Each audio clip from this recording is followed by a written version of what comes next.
Welcome back, University Utara Malaysia students. In Chapter 2, we mapped out how to store data using basic, static arrays.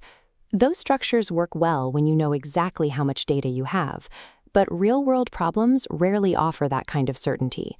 We need to step past the static array and look at dynamic data structures. The way a computer operates relies heavily on how efficiently it can adjust to changing information.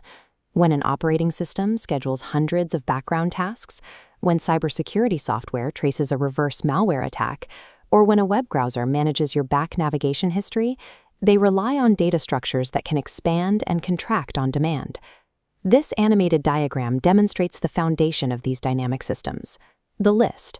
A list is a collection of ordered elements stored sequentially. As you can see, the data is easily accessible, but inserting or deleting an element requires shifting the surrounding blocks of memory to accommodate the change. Because real-world applications constantly add, remove, and search for information, understanding how to manipulate these sequential lists is the required first step before you can architect software that actually scales. Look at this vertical diagram. This is a stack, and it operates strictly on a last-in, first-out, or LIFO principle. Every time we execute a push operation to add data, first 10, then 20, then 30, the new element is placed directly at the top index. Think of the undo button in your text editor. The most recent action you took is the first one ready to be undone. To retrieve data, we use the pop operation. Because of the LIFO rule, pop targets only the element currently at the top index. When 30 is removed, the top index immediately falls back down to 20. In a C++ array implementation, we track this behavior using an integer called top. Because we only ever access or modify this single index without searching through the array or shifting other data, the operation takes the same amount of time regardless of how many items are in the stack. This gives us O of 1 time complexity. But an array has a fixed memory ceiling. If we keep pushing elements, the top variable increments until it hits the boundary condition size -1. Pushing data past this point triggers a stack overflow. Conversely, attempting to pop an element when top equals -1 will trigger a stack underflow. The strict single-entry mechanic of the stack is highly specialized. When a system requires immediate state reversal, strict backtracking, or managing function calls in a compiler, the stack is the correct architectural choice. This horizontal structure introduces a completely different rule, the queue. Instead of last in, first out, a queue enforces first in, first out, or FIFO. Notice how data flows strictly in one direction. Elements only enter at the rear, and they only exit at the front. Because the entry and exit points are on opposite ends, our C++ implementation must use two separate tracking variables. The rear pointer increments when we enqueue new data, and the front pointer increments when we dequeue data out of the system. This dual pointer system creates specific boundary conditions. A queue underflow, meaning the queue is entirely empty, occurs not only when the front pointer sits at -1, but also if the front pointer advances past the rear pointer after too many dequeue operations. By enforcing a strict chronological order, queues solve a different class of computing problems. Operating systems use them to schedule CPU processing time fairly, and network servers use them to process incoming web requests in the exact order they arrived. Array-based stacks and queues are fast, but they carry a critical flaw. Their size is permanently fixed at compile time.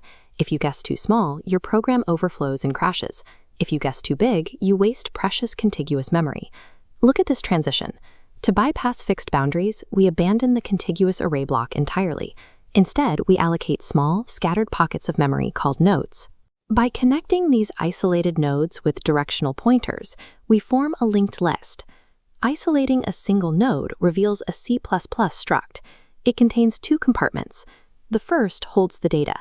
The second is a pointer variable named next, which stores the memory address of the subsequent node in the chain, or points to null to signal the end of the list. Pause the video for a moment.